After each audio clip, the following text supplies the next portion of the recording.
Well, welcome everybody to Care Options. This is the first of a two-part series. And today's program is focused specifically on options for living at home.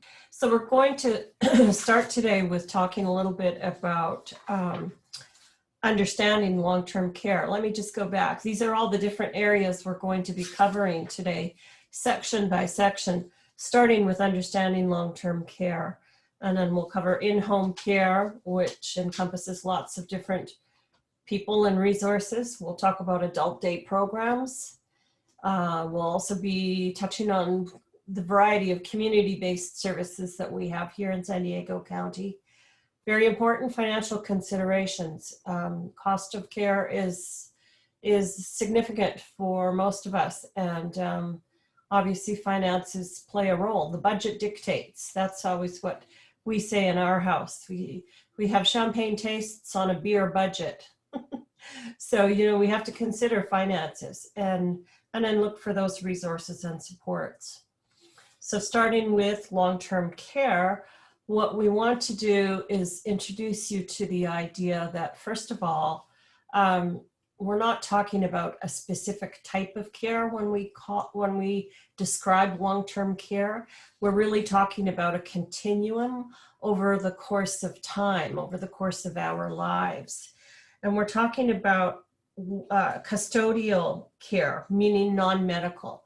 So not that I need, say, for example, dialysis treatment, or that I need wound care or things like that.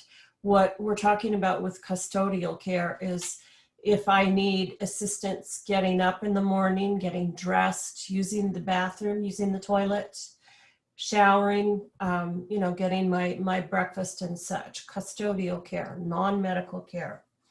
So these supports that you see down here below, and we will be focusing on the first two areas, in-home care and adult day programs. We're talking about the services and supports and the different care settings that provide this non-medical custodial care that is assisting people with the activities of daily living, which we're going to delve into a little bit here. So again, just to emphasize, we're talking about kind of the whole scope of care over the course of time.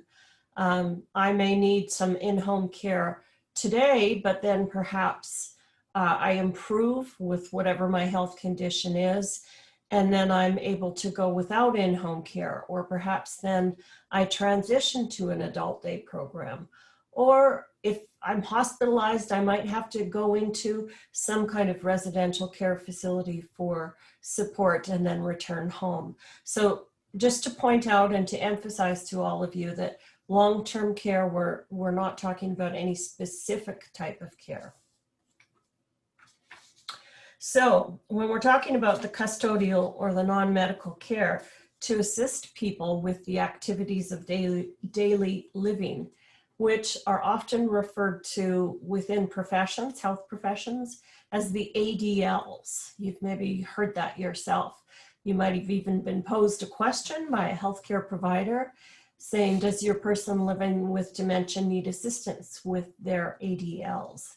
So what are the ADLs? Activities of daily living, all of these things you see here that I've just described: eating, bathing, getting dressed, transferring from bed to chair, or say from standing down to the toilet and then back up again. Assistance with toileting, both the getting down onto the toilet and the getting up, but also with the cleaning aspect of toileting. With walking and moving around, with mobility. So these 6 areas are what we term as the activities of daily living. So what types of supports are out there that provide this type of custodial care?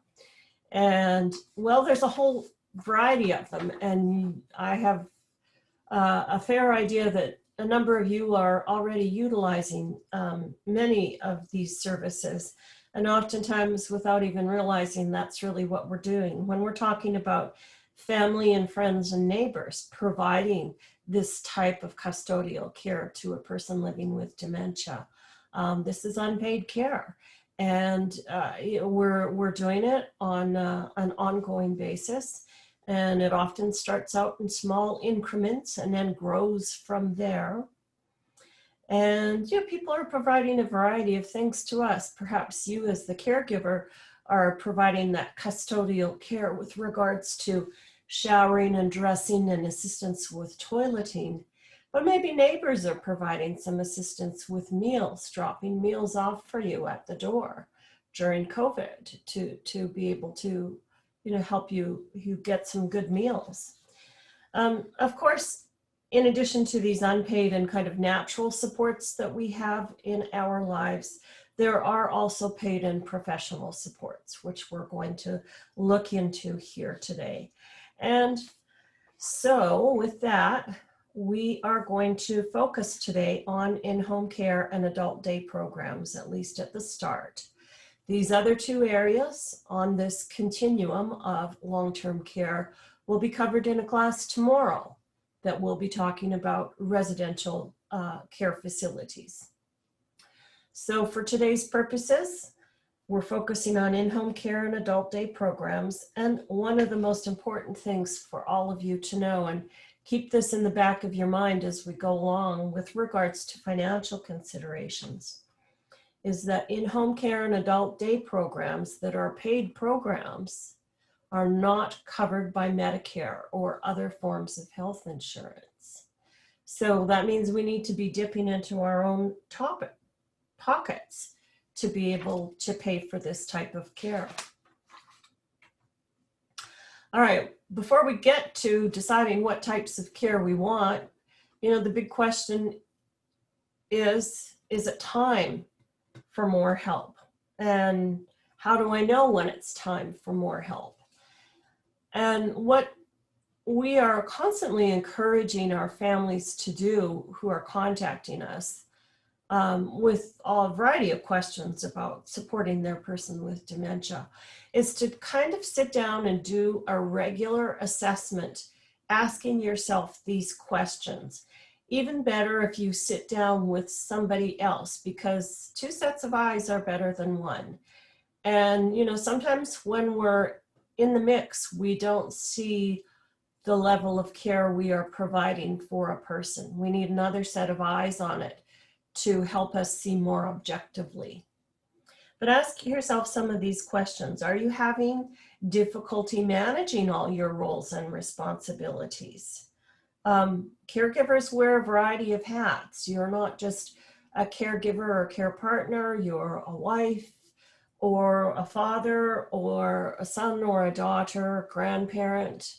You may still be working, so you're a career person, an employee, a variety of different responsibilities. And in addition to all that, you may be the housekeeper, the chief cook and bottle washer, the dog groomer, and the gardener as well, too. I mean, we have a lot of things to do to manage daily life. And if you're having trouble with that, if things are slipping through the cracks, maybe it's time to look at what kind of supports you can bring in. For sure, we want you to be aware of the negative effects on caregiver health or well-being. And I would suggest that I'm maybe speaking to the choir, that you folks are all aware of the stresses and strains of being a caregiver and everything that means for you in terms of not being able to get a good night's sleep, just that constant stress of having to plan the next thing and the next thing and the next thing. We talk about these, there's only 24 hours in the day, and that never seems to be enough for a care partner.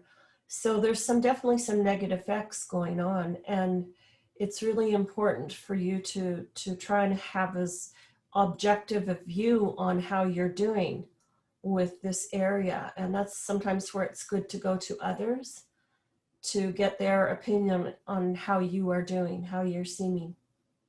If you're having challenging personality changes and behaviors in your person living with dementia, that's just compounding everything, because it's a whole nother area to manage.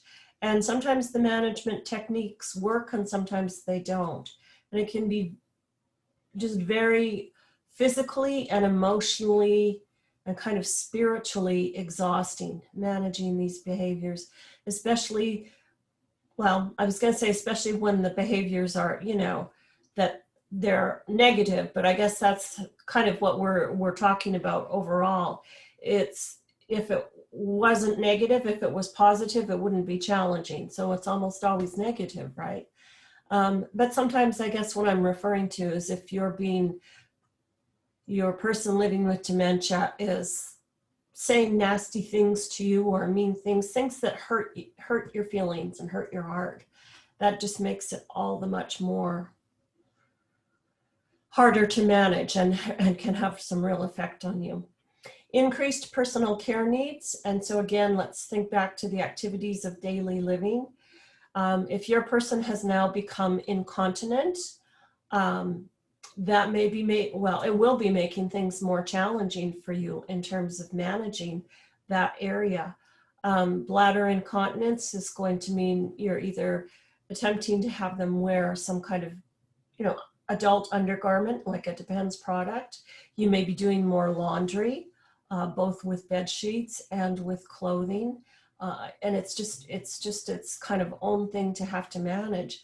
And then if you add into that bowel incontinence, that starts making the work tenfold. So, and then there's safety risks to be thinking about. The difficulty in preventing falls in your person living with dementia, injuries, or wandering. All of these things, again, require more time and attention.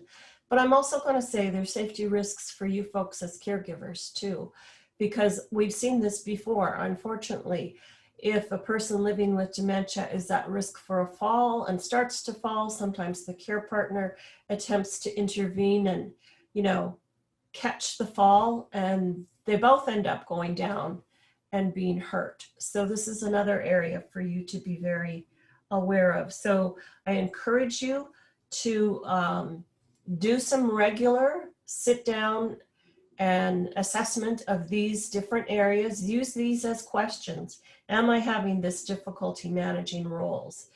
Is my caregiver health and stress? Is my health worse and my stress more? Are there more behaviors and challenges to manage and more personal care needs to manage? And are safety risks going up? Have there been more falls? Is my back really starting to hurt me because he's really getting to be a dead weight and I really have to work to help him get up out of the bed? And bring in those extra set of eyes to help you objectively look in these areas. This is really important, folks. So that is going to be our lead-in to in-home care, which Amy is going to talk to us about. Okay, thank you, Jean. So yeah, I'm gonna start here on the topic of in-home care, which is a wide-ranging topic. And I actually saw we already got a question on this very subject. In-home care is a very confusing issue. It means lots of different things because, of course, lots of different types of help get provided in home settings.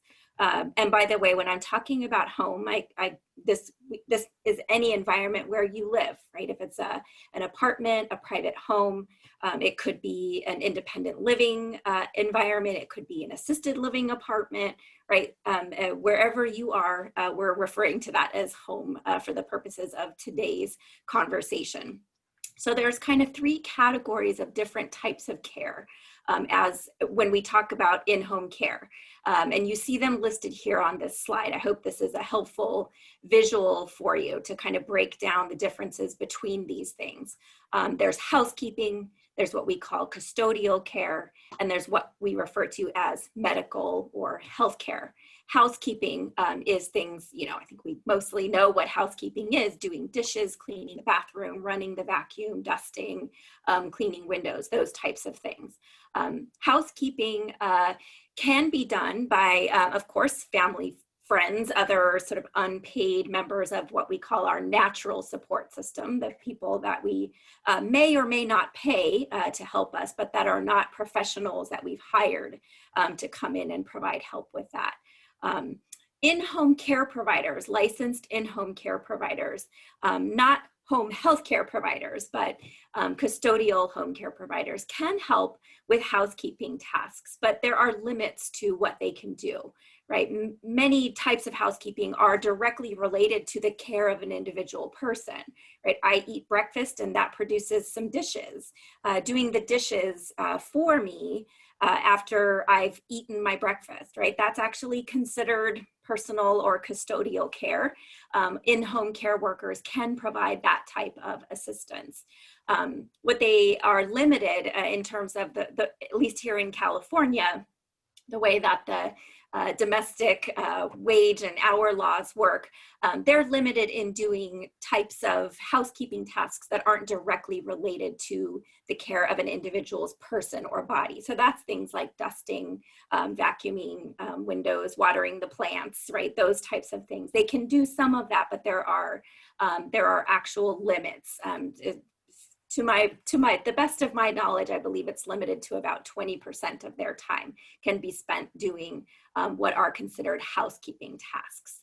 Licensed home healthcare workers, these are nurses, licensed vocational nurses or registered nurses, for example, physical therapists, occupational therapists, those folks that come into the home to provide medical services on a short-term basis. Those services are generally paid for by health insurance. They're ordered by a physician. They're short-term in nature. Those types of home health workers do not provide assistance with housekeeping, right? I mean, a friendly person might, of course, pick up your dishes and take them to the sink or something, but they're not there to help out with the actual washing of the dishes or the cleaning of the bathroom, right, after you've used it. Those types of services are considered custodial care. That's assistance with those non-medical tasks of daily living that Jean described at the beginning, those activities of daily living or ADLs.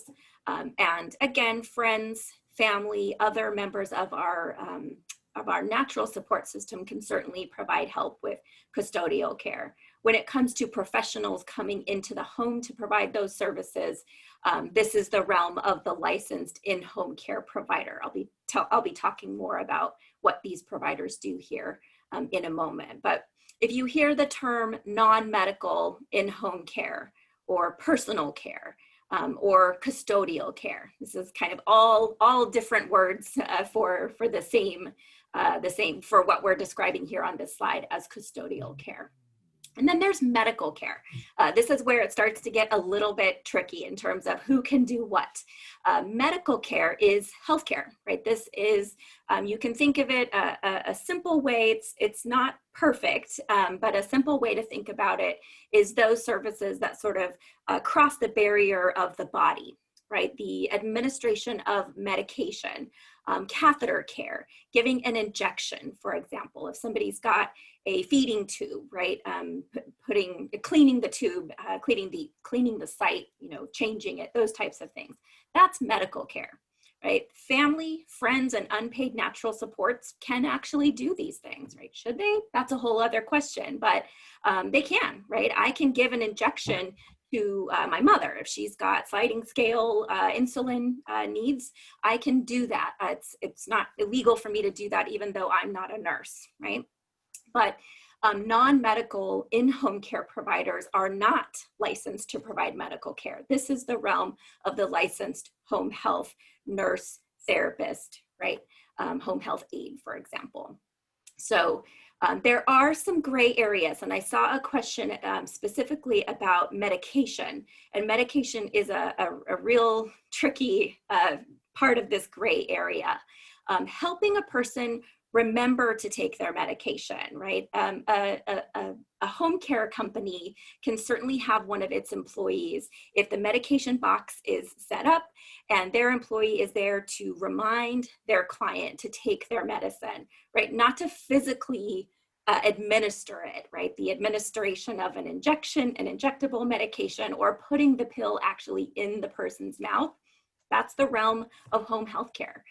So what we are seeing is that many home care providers now are also obtaining a home health license so that their employees can provide assistance with these services that sort of cross that boundary.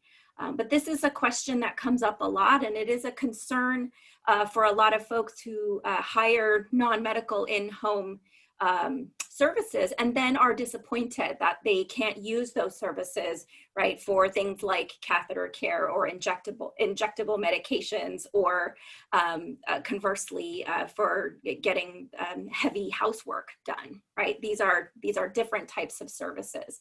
So I hope that that breakdown is helpful. Whoops, is helpful to you. Sorry, having some mouse control problems here.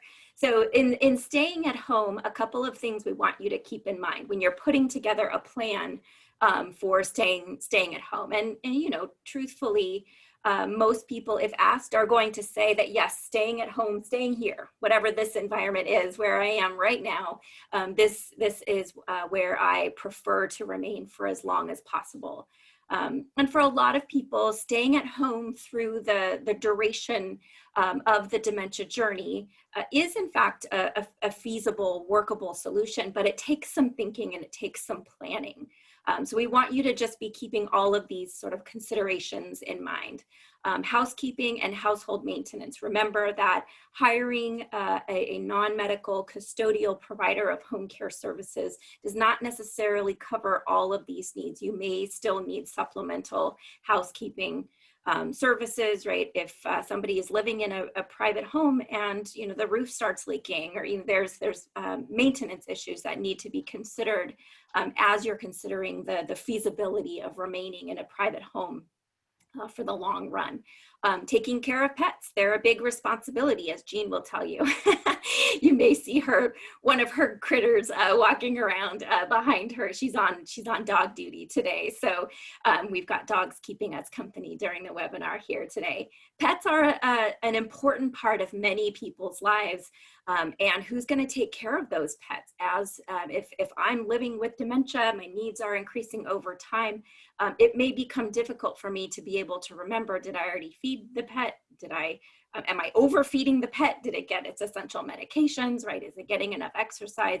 Getting to basic vet care, right? Those types of things. This is an important consideration for a person who's living with dementia and people who are caring for them, right? We want you to be thinking long-term about who's going to help with these tasks. We really do have to be planning ahead for a time that we're going to need assistance with those things. Similarly, transportation resources. Unlike pet care, transportation is something we all need.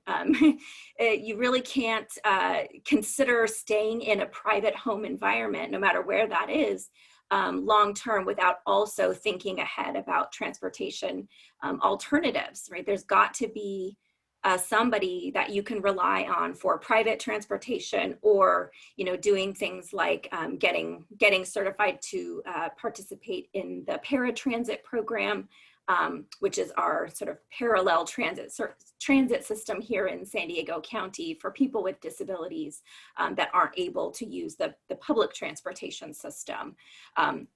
I'm providing these just as sort of things to be thinking about. We do have resources that our social workers can connect you with for all of these things if you need specific examples or providers of any of these services.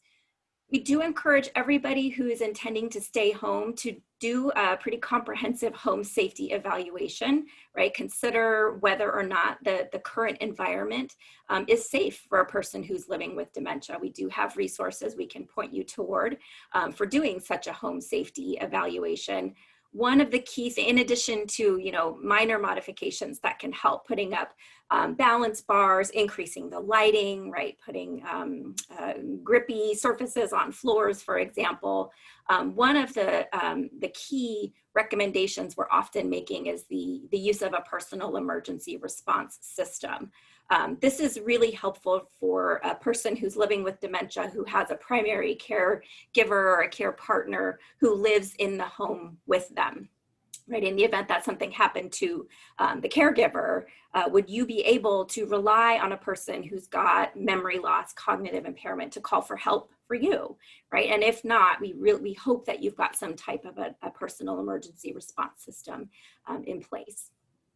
Also, just be thinking about this is particularly important right now in our current environment, how food and meals are getting into the house and getting prepared. And just know that San Diego County is rich in resources in terms of home delivered meal programs, grocery delivery services. And we also have this neat program in San Diego County called Great Plates Delivered that we just want to make sure everyone is aware of. So Great Plates Delivered offers people who are over age 65 or who are younger, 60 to 64, but are identified as being higher risk for COVID-19 for a variety of reasons. This is a temporary program that's been put in place by the County of San Diego that is providing free meal delivery to people at their homes, 3 meals. You get paired up with a local restaurant. So this is sort of partnering with the local restaurant industry and giving them work and clients to serve. And of course, getting meals connected to our folks who are struggling with access to healthy meals. So a great resource to be aware of here in San Diego County. So those are all the sort of big picture things to be thinking about when you're putting together a plan for long-term thinking about staying at home. And of course, hiring a professional non-medical in-home care for many people is a big part of that plan. So I just want to kind of run through what that looks like in kind of basic terms. And again, we'll be pausing for questions here in a bit. I'm happy to answer any specific questions that you have about this. So you may have noticed on that the slide a couple of screens ago, I talked about licensed providers of custodial home care services. There is a license that is required of home care organizations here in the state of California. That has not always been the case. That's only legislation that was just passed just a few years ago, actually, the Home Care Services Consumer Protection Act that created licensure for home care organizations, as well as private individual caregivers who are working individually with families, as individual employees. So home care organizations, HCOs, as they're sometimes referred to, do need to be licensed. And I have a resource here for you in a moment where you can actually look up an organization, check out the status of their current license. Non-medical in-home care is expensive. There is just no other way around that. You see here that the average cost of hourly cost of non-medical custodial in-home care here in California is about $28 an hour. In San Diego County, I think that tracks pretty accurately. We see rates anywhere from $27 to about $35 an hour, pretty standard here in San Diego County. Lots of different things go into the cost, of course, how many hours a week of services you're using, the particular day and time of the shift that you need, and probably most critically, the type of care that the person needs. Is there more than one person in the household requiring assistance, and how heavy are the personal care needs? So some things to be thinking about when you are contemplating, making a choice about an agency. And I will say, it's both a bit of a blessing and a curse here in San Diego County. We've got a lot of providers of non-medical in-home care, hundreds of them actually. We do maintain a list at Alzheimer San Diego of local providers of non-medical in-home care services who, of course, have a current HCO license in good standing. And we've done some vetting about how much and what type of dementia specific training they're doing for their employees. A little bit is required of all licensed home care providers, but of course we want to know that the folks that are on the list that we're giving out to our families are going a little above and beyond, because providing non-medical in-home care services to a person who's living with memory loss or cognitive changes or some of those personality and behavior changes that Jean was describing, it makes providing those services a little bit more complicated, and it does require a little bit of extra training and some unique skills. So we have done a bit of sort of research and vetting in that regard. But some things that you can think about when you are looking at your choices for non-medical in-home care. Ask about their hiring practices, their screening procedures. There are some sort of basic standards in terms of background checks, hiring and screening, TB testing, those types of things that are required of all licensed in-home care providers. But kind of go above and beyond the basic requirements and ask them those questions, right? What are you looking for? What's your definition of a good in-home caregiving employee? And what is your procedure for making a match? If I'm bringing somebody into my home to provide supplemental assistance with those tasks of daily living, I'd like to know a little bit about, how much of that decision do I get to be a part of? What factors are you taking into account when you consider who's going to be a good fit for me? Right. So ask those questions, because there aren't standard procedures for how this happens across agencies, right? They have a lot of leeway here. Within, of course, you want to talk about, what are your costs, ask to see what their services agreement or contract looks like, and be very clear about what types of services they do and don't provide. Remembering again that there are limits with regard to how much housekeeping and whether or not the agency can provide any of that, what's considered medical, those healthcare services. Ask about their scheduling policies. Many have, most I would say actually, have minimums in terms of the number of hours per week that you need to use their services, or what are called shift minimums, right? If we're sending one of our employees out to the home, we may require that you, for example, use 3 or 4 hours of services at a time. That's not uncommon at all. And in fact, it actually benefits you, the client, in that it reduces the amount of turnover, it reduces it sort of increases the likelihood that you get good, solid, experienced people. And that there's not as much sort of turnover and a lot of different people coming in and out of the home. Do ask about their after hours and emergency procedures. In all likelihood, if you don't have care in place 24 hours a day, there still may, something may still happen overnight or on a day that you don't have a caregiver scheduled and you need to reach somebody. Ask what their policies and procedures are, who's on call, how does the on-call work, and if they're having difficulty with if you're having difficulty with their employee, right? They're late, they didn't make it to their shift, or it just isn't, sort of feeling like a good fit. This is the benefit of working within an agency, is that's the agency's responsibility, right? To address those issues and not yours as the client. I did see a question in the Q&A earlier about whether or not, we at Alzheimer's San Diego, whether or not we have an opinion or recommend working with agencies versus private caregivers. I want to say first, every situation is totally unique, and there are many factors that would go into that decision. But generally speaking, we do advocate for working through an agency for just that reason, right? It does cost more, but you're paying for the agency to assume a whole lot of risk that you otherwise, as the employer, are assuming, right? Not only in terms of, the risk of the person getting hurt, needing to file a workers' compensation claim, needing to take vacation time, not making it to their shift because their car broke down, whatever those sort of legal and scheduling issues may be when you're working through an agency, you're paying an additional, bit of hourly cost for them to assume that risk and also that responsibility.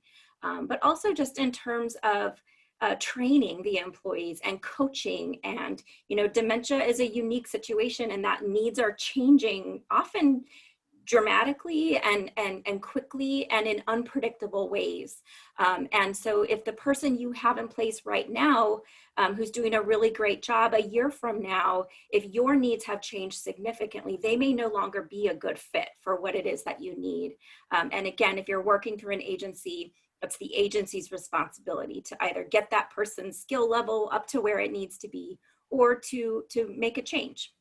Right, to ensure that you've got the type of care that you need over time. So while, and also just from a sort of legal and financial perspective, if you are working with an independent contractor, it's important to recognize that the IRS does not recognize the assistance, this type of assistance, in-home caregiving, as independent contract work, right? Because that person is not providing their own materials, they are not setting their own schedule. They're coming when you need them, right? So they don't really meet the criteria for that, and you are really sort of on the hook in the event that there's a violation of a labor law, or the person is injured, right, and suing for damages. You would be considered the employee, or excuse me, the employer in that situation. So generally, if it's feasible, we do definitely recommend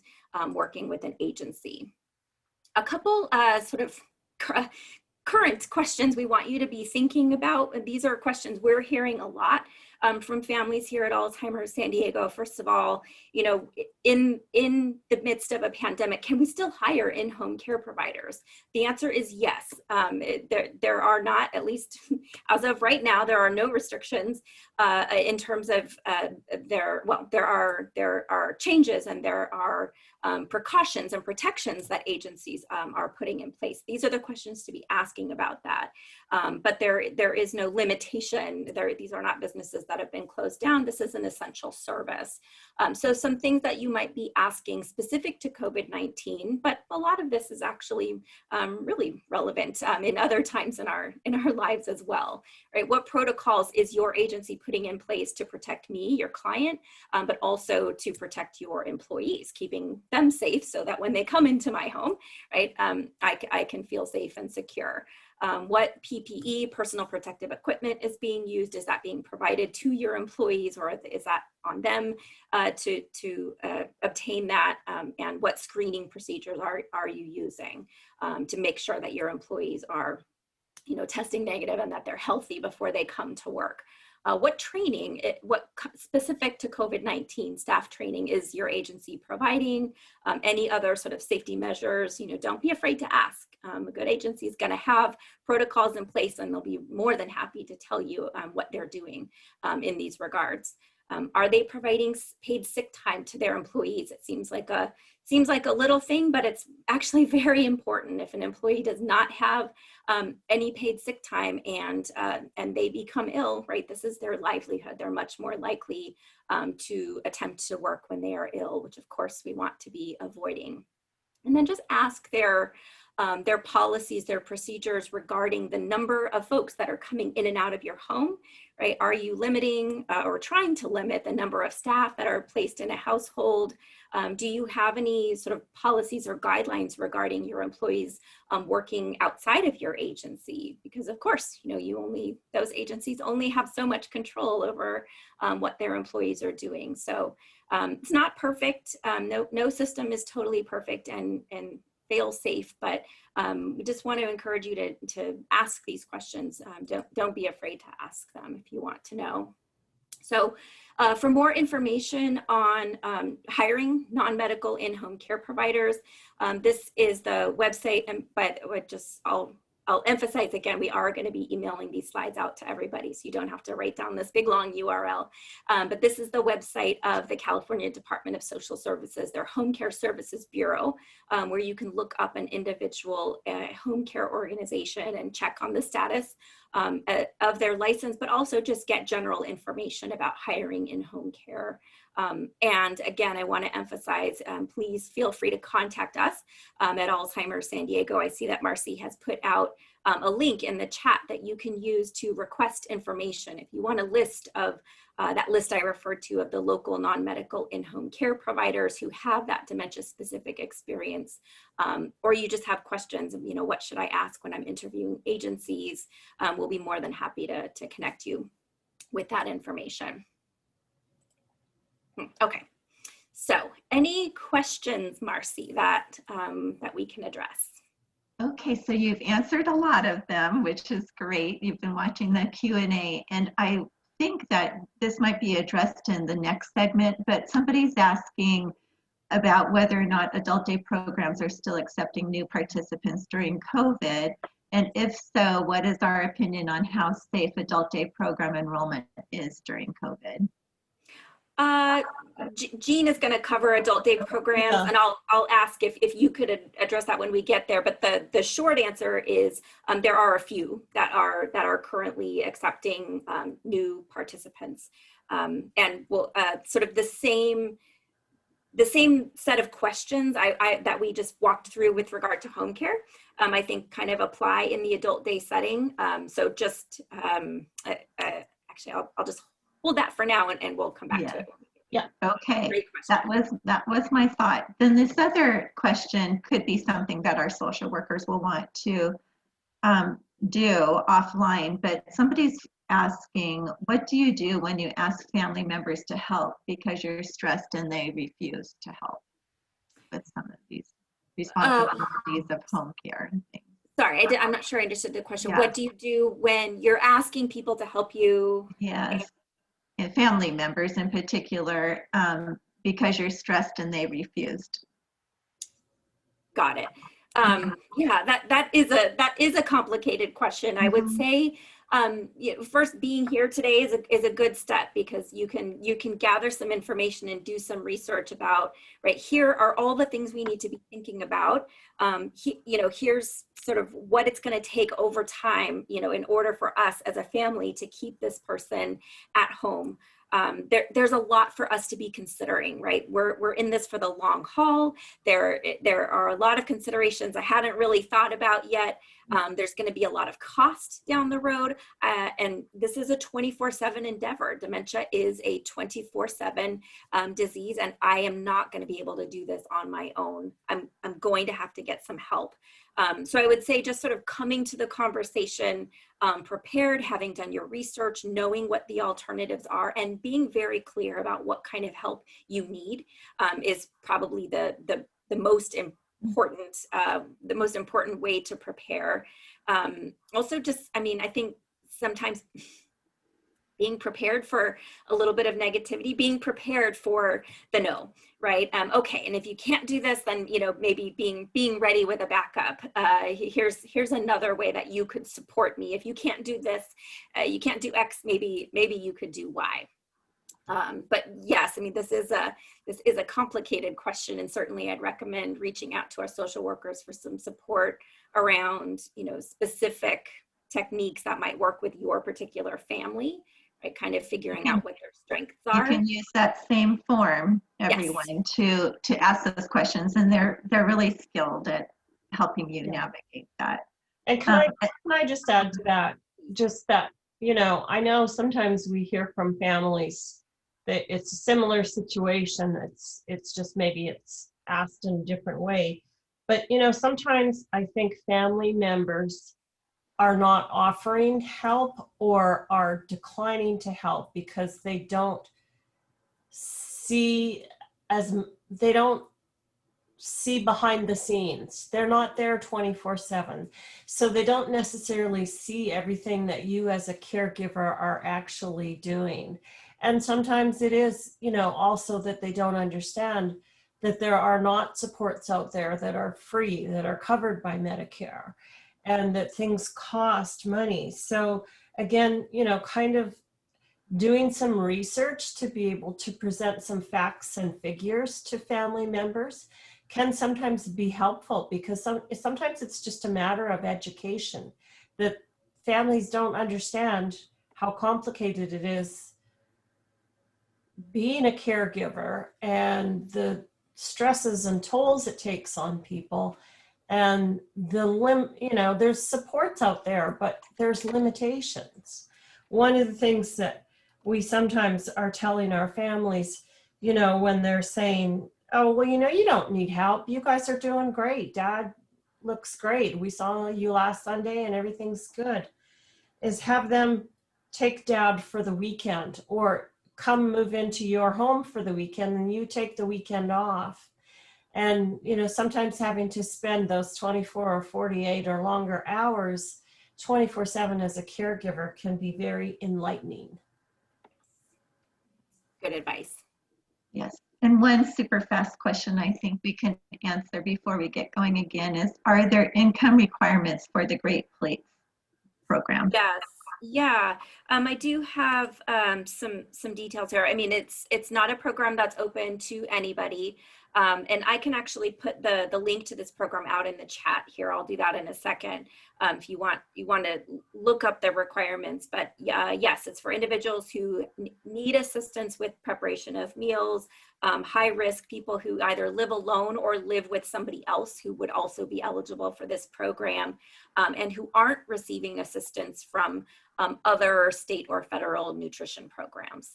So I will, but there aren't, I don't think that there are specific income requirements. I'll put the link out in the chat.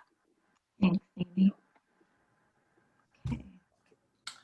All right, are we going to move along? So what's next is we're going to talk about adult day programs, which I love to talk about. So Amy, you're going to have to keep me on my toes and make sure I don't hog a bunch of time here. So adult day programs are have all these kind of different names, and I don't know why. It's just the way the industry works. So they are sometimes referred to as community-based adult services.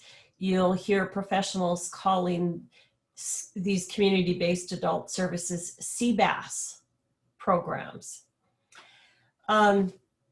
So these are programs throughout our community that provide a fairly broad range of services and supports in terms of both recreational services for people living with dementia, as well as some therapeutic services. And these are centers that people go to. So they leave their home and attend these centers during daytime business hours, and then come home again at the end of the day. They are, as it says here, non-residential, so we're talking daytime hours. The hours do fluctuate from center to center though. So again, in thinking about that list of questions that you might ask an in-home care agency, think along those lines when you're looking at these types of adult day programs too. So for some programs, a full day might be from 8 a.m. to 2 p.m. And for others, it might be 8 a.m. to 5 p.m. So you definitely want to know what their hours are and what they define and term as a full day and a half day. Why do you want to know about a half day? Well, many of them do offer half day services, so that rather than your person with dementia going for the full day, they just go half a day. The types of adult day programs that are out there, the CBAS programs, are 3 different types. And the one type is known as social programs, and we just call those adult day centers. These types of programs are offering highly structured recreational activities throughout the day for the people that are attending. And then we have the adult day health programs, the ADHCs. And these programs also provide all sorts of structured recreational activities throughout the day. And in addition, can provide some health supports to the people who are attending. And so for example, they may be able to provide assistance with toileting, with mobility issues.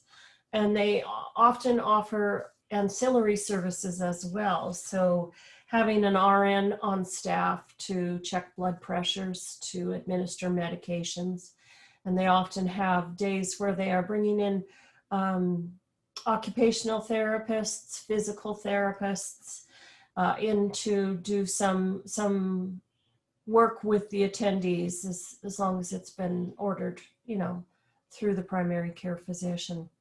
So the primary difference between the social programs and the adult day health programs is the social programs do not have that health aspect, okay? And we're going to come back to that in just a moment here.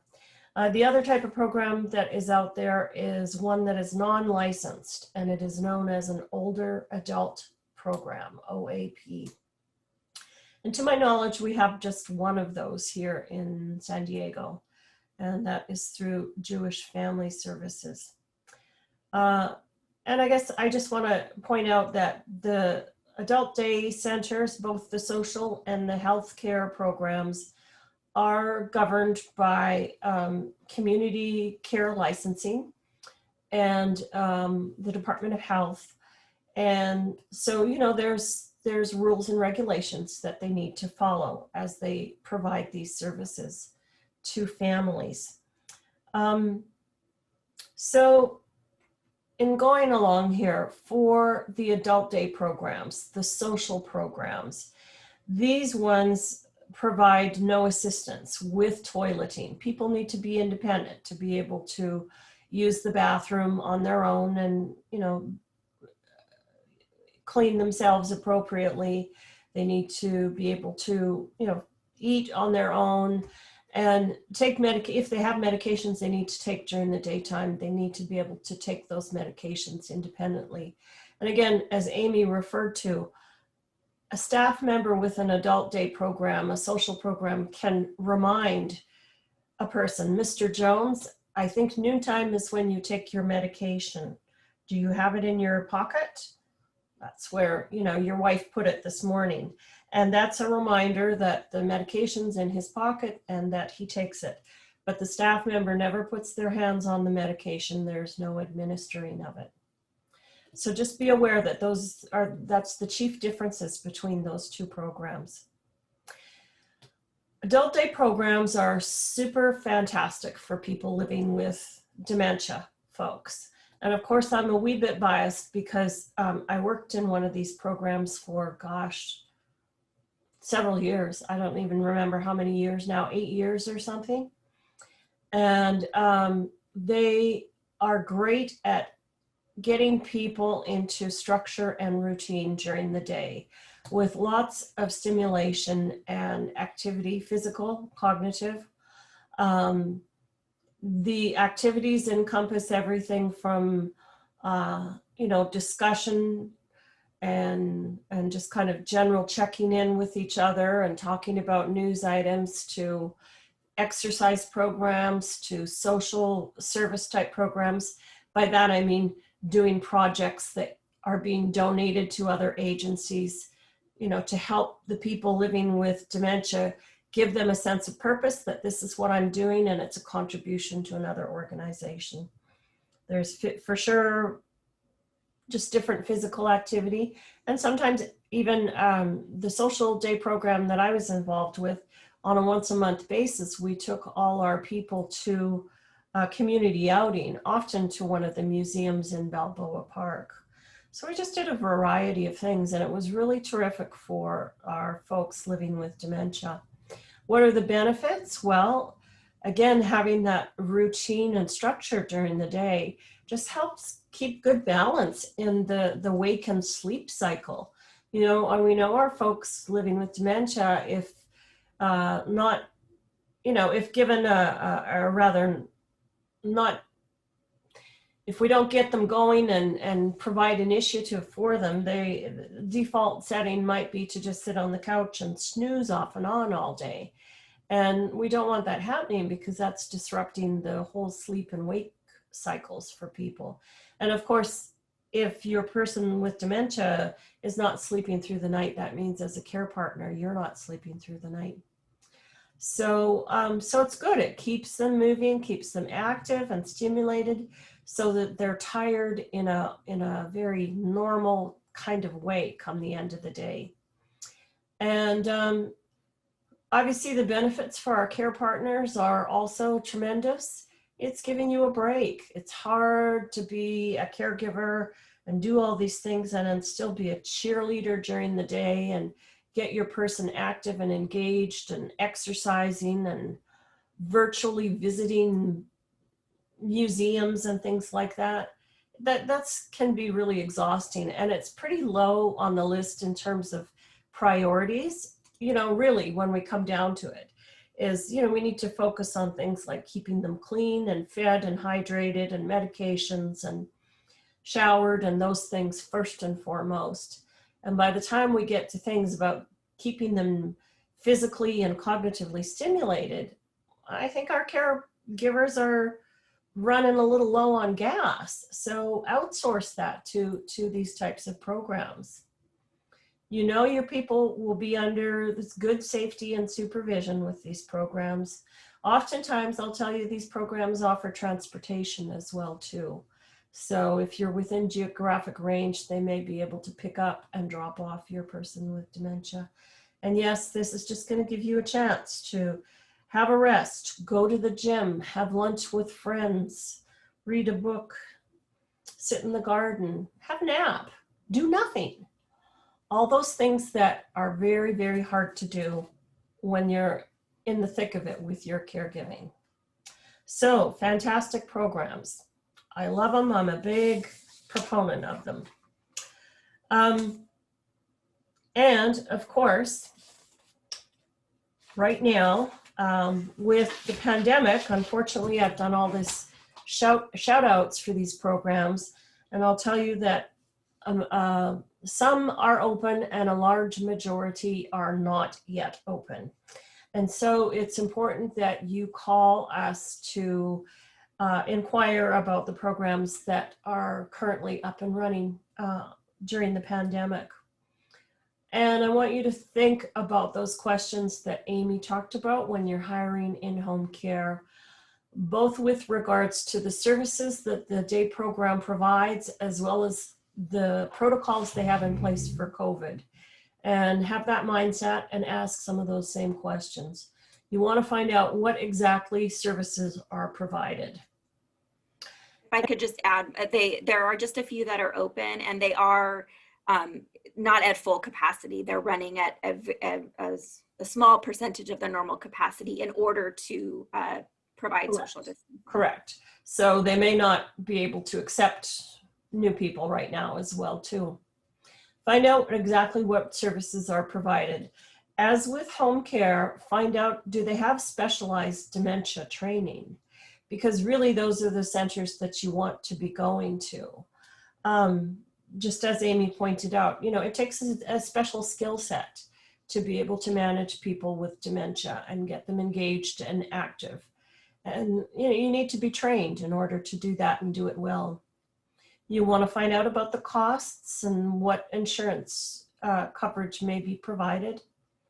I talked about transportation options. Many of them do provide transportation.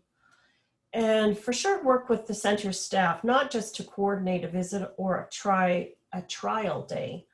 But here's another thing I want to just tell you quickly. When I worked in the day program, this happened all the time, folks. Come the end of the day, when families would come to pick up our participants, we would, as staff members, we would overhear, the husband would say, well, how was your program today, Carolyn? And Carolyn would say, oh, I don't want to come back here. I don't know why you bring me. It's a waste of my time. I don't like it. I don't like the people here. And that kind of conversation would go on. And the truth of the matter was, Carolyn, the participant, had a great day. She was active and engaged. She is friendly and happy and participatory with the other attendees. What she's reporting to her spouse is not an accurate portrayal of how her day went. And so keep that in mind if you're hearing, you know, kind of negatives from your person with dementia, and do a check-in with the staff to see really what's going on. And in the end, think about how even if your person living with dementia is not super thrilled about going to the program, it's really quite possible that the benefits to both of you outweighs their reluctance or lesser enjoyment of participating. So sometimes the benefits do outweigh those things. Let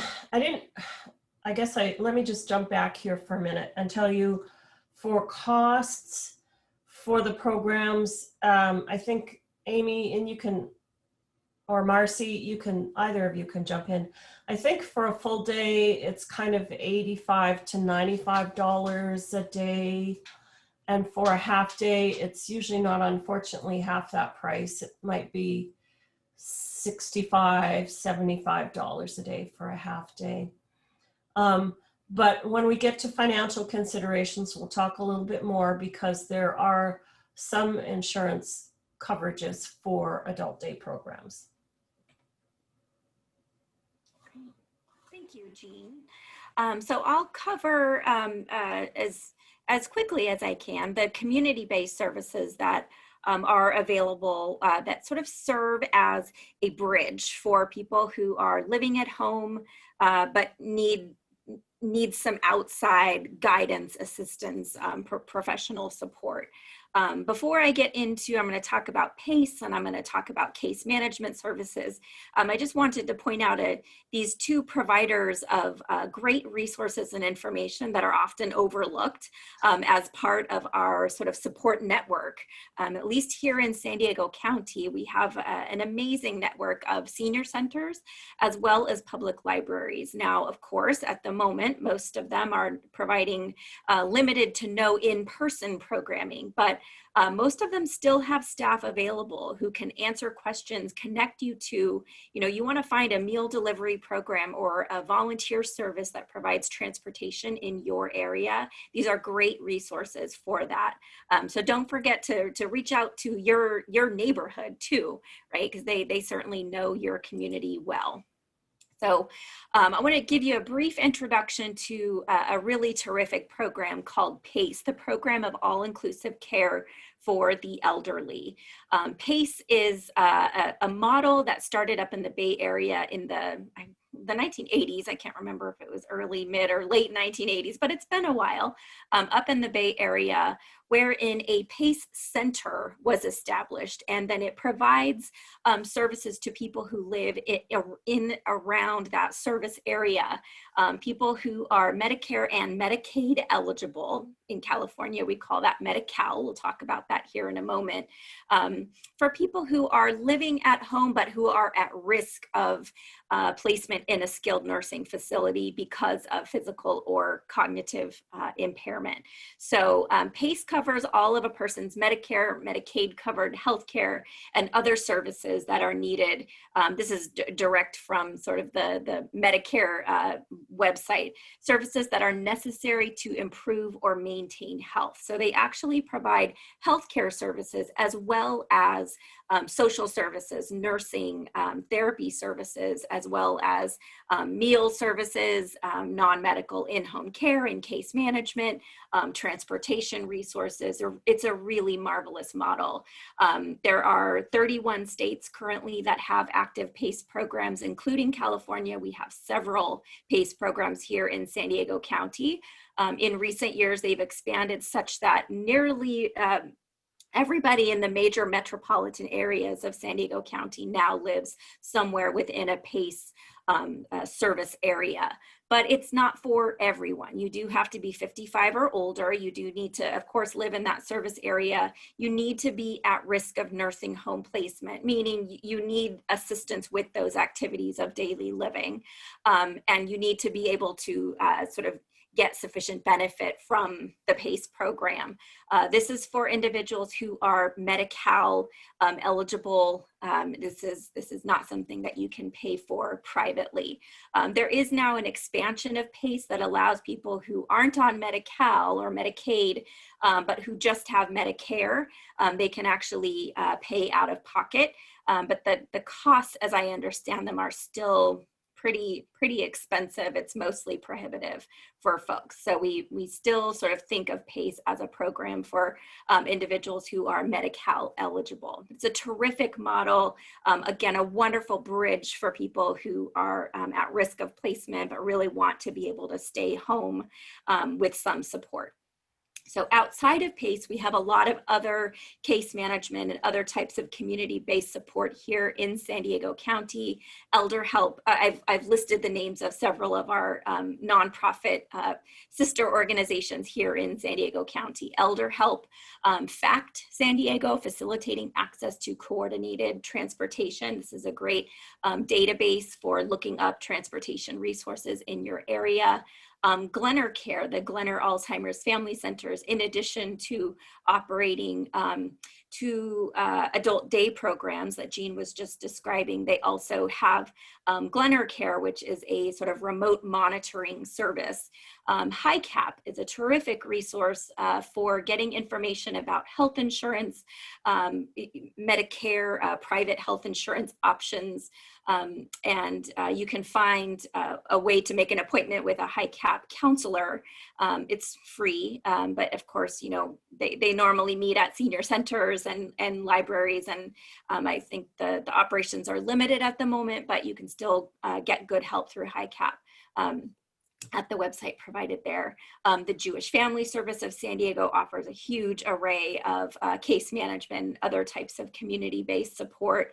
The San Diego County Aging and Independence Services Organization. This is our local AAA, if you've heard that terminology before. Every major metropolitan area in the United States is required to have an area agency on aging that sort of coordinates all of the county or city or county services for older and disabled adults. And this is ours here in San Diego County, AIS, Aging and Independence Services. So this is a good resource for getting information about Medi-Cal, in-home supportive services, some of the other programs that we'll be talking about here shortly. And then of course the Southern Caregiver Resource Center, a terrific program. All of these, Elder Help, Jewish Family Services, and Southern Caregiver Resource Center offer case management services either at low cost or no cost to the families that are using them. So we have a lot of great support here in our county. Aging life care professionals, these are private professionals that a family can hire to support a disabled older adult or a younger adult with chronic disabilities, to support people in kind of navigating this very large and very complex system that we have of healthcare services as well as long-term care services. So these are folks who have advanced degrees in, you know, relevant fields like social work, nursing, counseling, psychology, et cetera, extensive training, and they've been supervised, had to sort of have a certain number of years of supervision, take an exam, and receive a certification to do this work. So the types of care that they can provide are, you know, going out into the home and doing an assessment. Of course, many are doing this remotely these days. They're getting creative like all of the rest of us, helping people develop these care plans, right? If all of this stuff that Jean and I are talking about here today just sounds like, boy, there's a lot out there, but you know, how do we actually develop a plan that works for us? They can support you in this. Care planning, consultation, providing assistance with making placement decisions, being an advocate for people who are in the healthcare system and maybe don't have a local family. They can be a local liaison, a local set of eyes and ears, interacting with the healthcare system and being a liaison with long distance family members, for example. Also, sort of supporting those models of those structures of putting in-home care in place and coaching and supervising those caregivers. There's a whole array, as you see sort of visually represented here, of services that aging life care professionals can provide. These are sometimes referred to as care managers as well. So sort of an alternative term that is used. These are private services, so families hire these individuals and pay them on an hourly basis. Here in San Diego, I think the typical rates run anywhere from $100 to probably close to $200 an hour, somewhere in that $150 an hour range is probably fairly standard. Here in our area, it's different in different areas of the country. There are also professionals out there called fiduciaries. Fiduciary means, you know, I'm sort of taking financial responsibility for another person. So these are licensed professionals, at least in the state of California, they're licensed by the Department of Consumer Affairs, and they can step in and manage a person's financial housing needs, take care of healthcare, other matters. They can actually serve as an agent for power of attorney. They can serve as an executor. They can step in and be appointed as a conservator, and often are, which is California's version of guardianship. But they can also just help with, you know, sort of the day-to-day of getting the bills paid, going through the mail, money management, and being an advocate in this sort of, again, big and complex system that we have. So fiduciaries also are privately paid professionals. Their fees are usually set by a judge, right? They're appointed by a court to be somebody's agent, to be that decision maker, to serve in this role, and then their fees are set by the judge who has appointed them. But you can decide who it is that you would want to act as your fiduciary. I'll give you some resources for finding these folks here in a moment. Finally, just a brief word about hospice care. We can't really talk about providing comprehensive care at home without talking about end-of-life care. And hospice, just for a brief introduction for those who aren't familiar, hospice is medical care. So it's a little different from most of what we've been talking about. It is a Medicare benefit, unlike most of what we're talking about. It is paid for by Medicare and other types of health insurance. It's a concept, it's not a place. It's interdisciplinary care delivered wherever the person is, right? Home, hospital, assisted living apartment, whatever that may be. Providing comfort, medical care, and psychosocial support, both to the patient as well as their families, anyone who's got what's called a life-limiting illness and is expected to be within, you know, roughly the last 6 months or so of their life, may be eligible for hospice benefits. We are going to be having a program coming up December 3rd. Correct me if I'm wrong. 2nd or 3rd? I think early December. Sorry about that. First Wednesday in December. Great.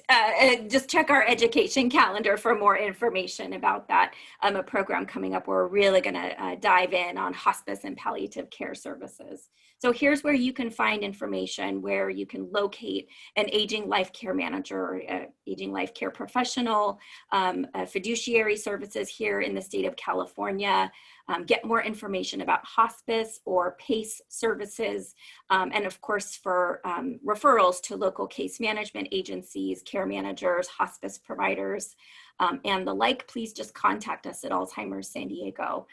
These are, again, resources we stay in touch with, and we are happy to connect you to referrals as needed. Mm-hmm.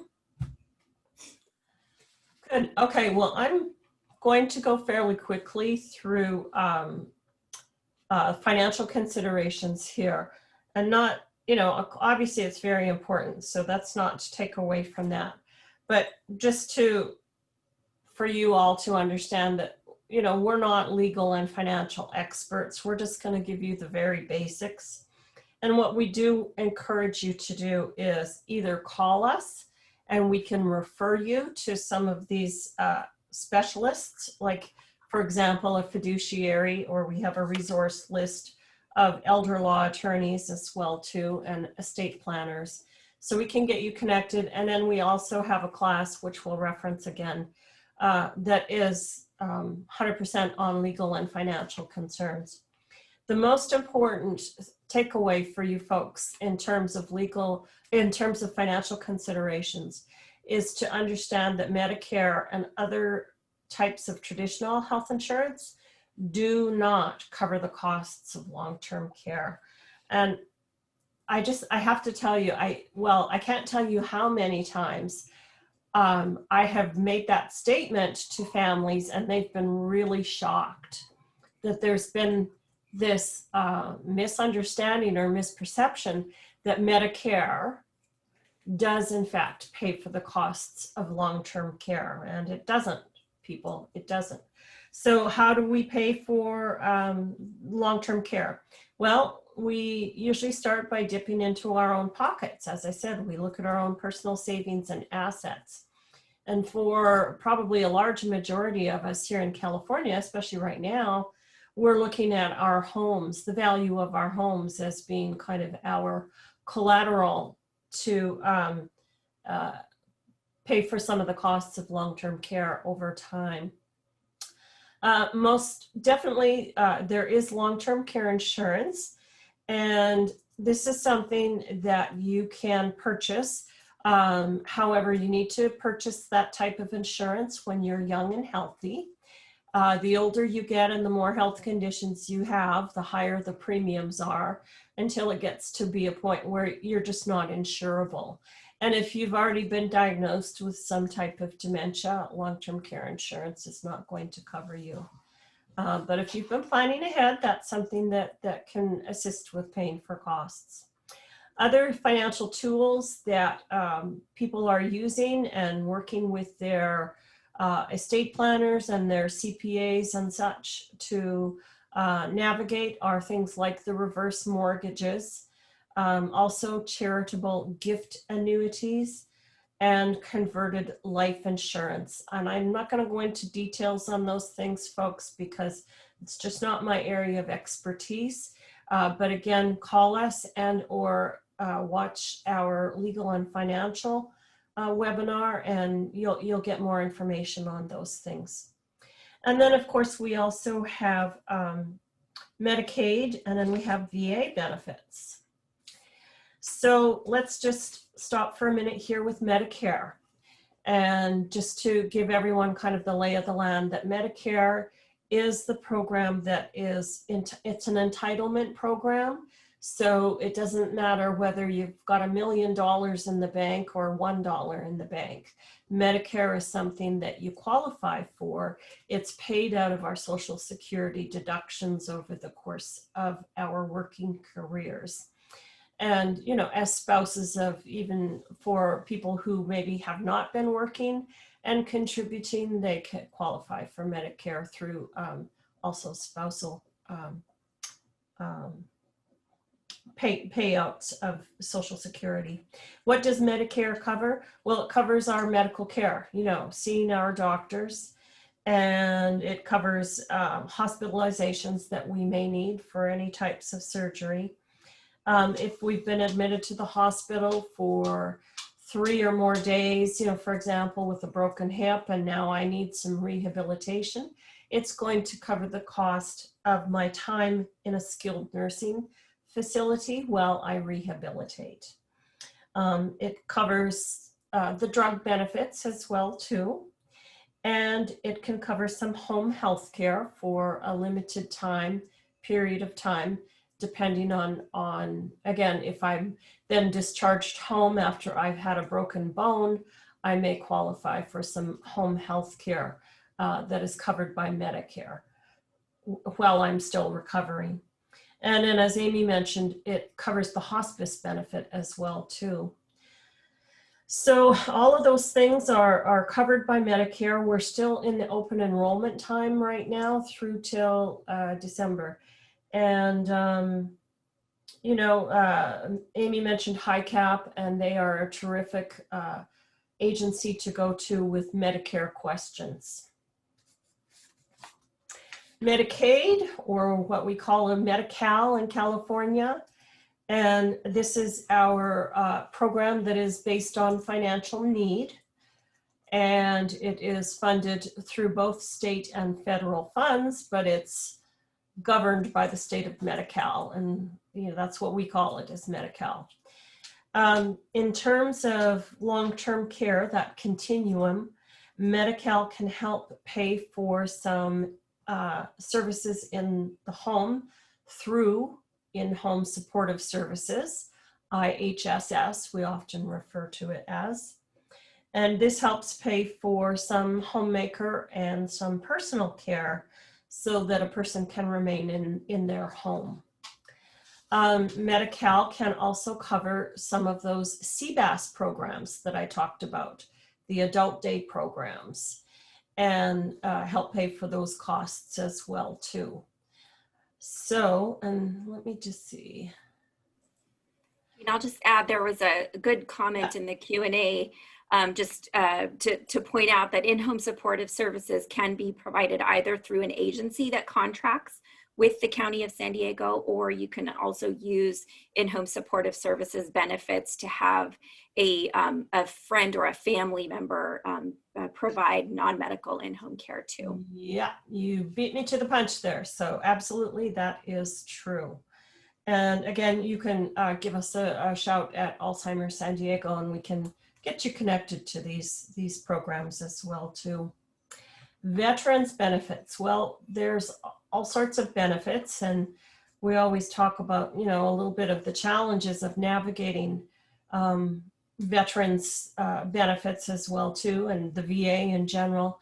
And we've got some specific resources that we can share with you if you would fill out one of those follow-up forms for us or give us a call. Veterans benefits does cover health insurance for the medical aspect of care. And there are disability income benefits that are connected to service disabilities while, in serving in the military. And then there are, of course, pension benefits for our veterans, the traditional benefits, but then there's one that is non-service connected, and it's called aid and attendance.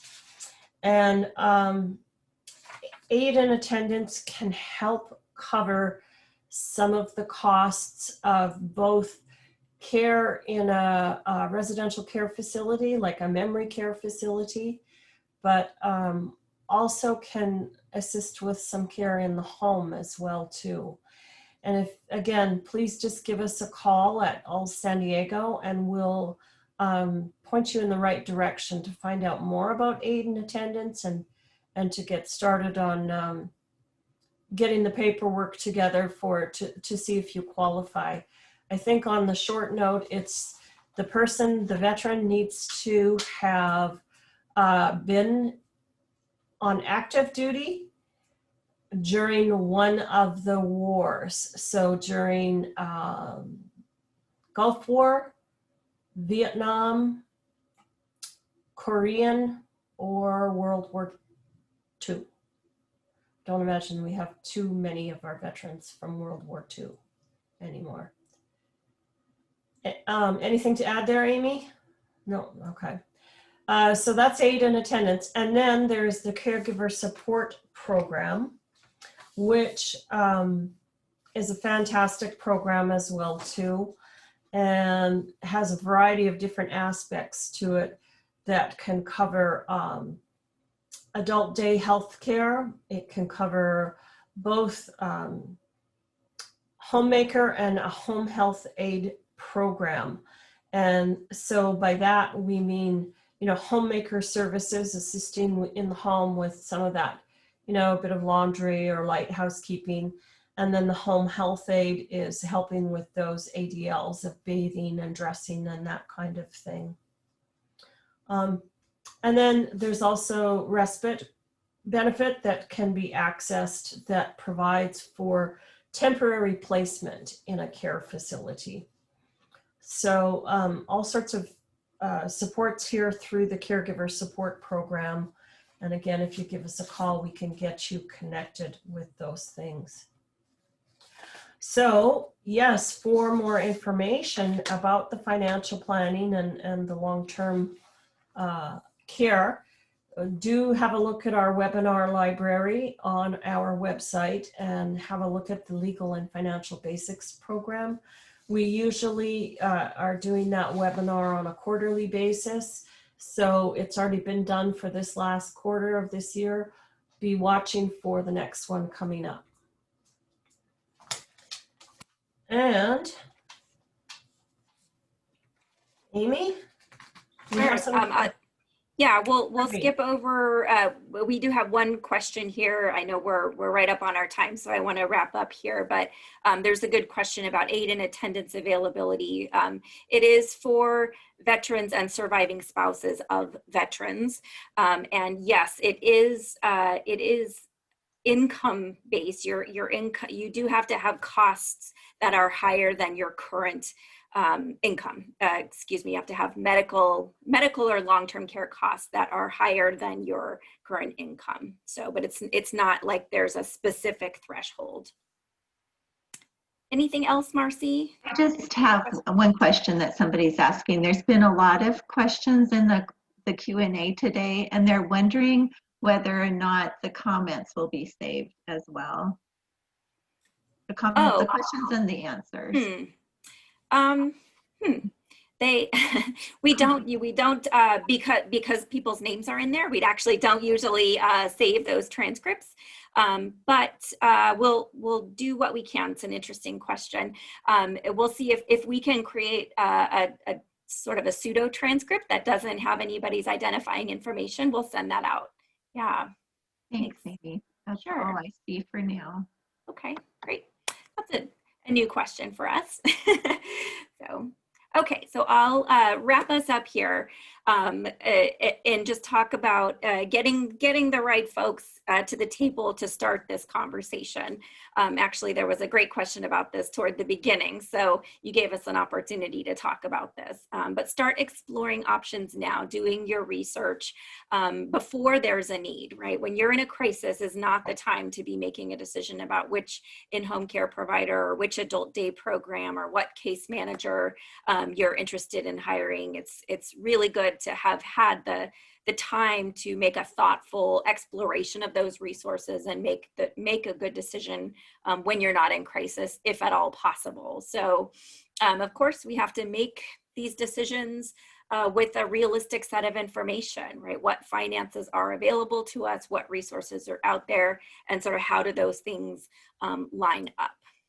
So at Alzheimer's San Diego, I hope you've gathered. We very much wish to be a resource to you for this information. We don't offer case management here in the traditional sense, but we have an amazing team of dementia care consultants who are always available Monday through Friday, 8:30 to 5 to answer a question, connect you to a resource, sort of walk you through any of these decisions, help you prepare for that tough conversation with a family member about, providing some more help or different kinds of help, or maybe, having the conversation about hiring in home care or going to a day program. This is what our dementia experts are here to do, in addition to providing you with information on all of these local resources that we've been talking about. That's just one of the many services that we provide here. So we've got, of course, education. We've got an array of support and discussion groups. We have respite programs where we pair families with volunteers who step in to provide, a few hours of companionship and stimulation and give that care partner a break. Of course, right now those things are happening virtually, but it's still a huge break to a lot of families. We have everything we do is free at Alzheimer's San Diego, social activities, outings out in the community to keep people engaged and active, right? Helping, again, sort of take some of that cruise director duty that Jean was describing off of your plate. And those are just a few.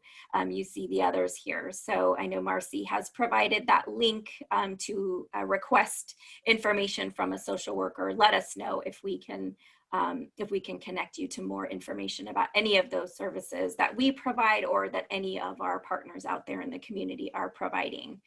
Here's just another little plug for our virtual Alz Companions program, which has been a great success. we used to pair people with volunteers who came into the home and were physical companions, right? Going for walks and playing games. And today we do those same activities, but we do them over Zoom or FaceTime or whatever works for the family. So if you're interested in getting matched with a virtual ALS companion, please just let us know. We'd love to connect you to one of our volunteers. So lots of ways to reach us. Our website, you can call, you can live chat us if you're on our website. Our offices are currently closed, but we're all working remotely and we're here to help. So if you need any of those resources that we've been talking about now or in the future, please just reach out and let us know. Tomorrow afternoon, same time, same place, we'll be doing a program, kind of the companion program to this one, talking specifically about residential placement options. And then we want to let you know about something we're doing November 24th, the week of Thanksgiving. That Tuesday, Jean and I are going to be holding kind of like office hours. If you have questions, you've watched one of our webinars or you attended one of our programs and have questions that you want to just ask sort of one-on-one, it's just sort of an open style meeting, and we'd love to have you join us. There's information about that hospice program. It's Wednesday, December 2nd. A panel discussion about hospice and palliative care services with professionals from the local hospice and palliative care provider network, as well as to family caregivers who have been through this journey and will share their experiences with you. These and many more programs available, of course, on the education page of our website. So with that, I will wrap things up. I thank you for being with us here today. We'd love your feedback on this program. We thank you for participating and asking questions and sharing resources and feedback with us. But we always are striving to improve these programs, and we'd love your feedback. When the webinar closes, you're going to be sent to a short online survey. We'd love your feedback, and it's anonymous and quick and easy to fill out. And again, we are going to be emailing out the slides that Jean and I have been speaking from here today. And if we can figure out how to create a transcript of the Q&A or the chat, we'll gladly do that as well. And we'll follow up with that with an email. So thanks again. Thank you, Jean. Always a pleasure to get to present with you, if only from afar. Yes. Thank you, Marcy, for being here and answering lots of questions. You did a great job in the Q&A today.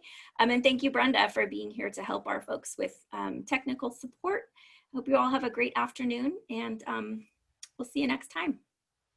Bye, everyone.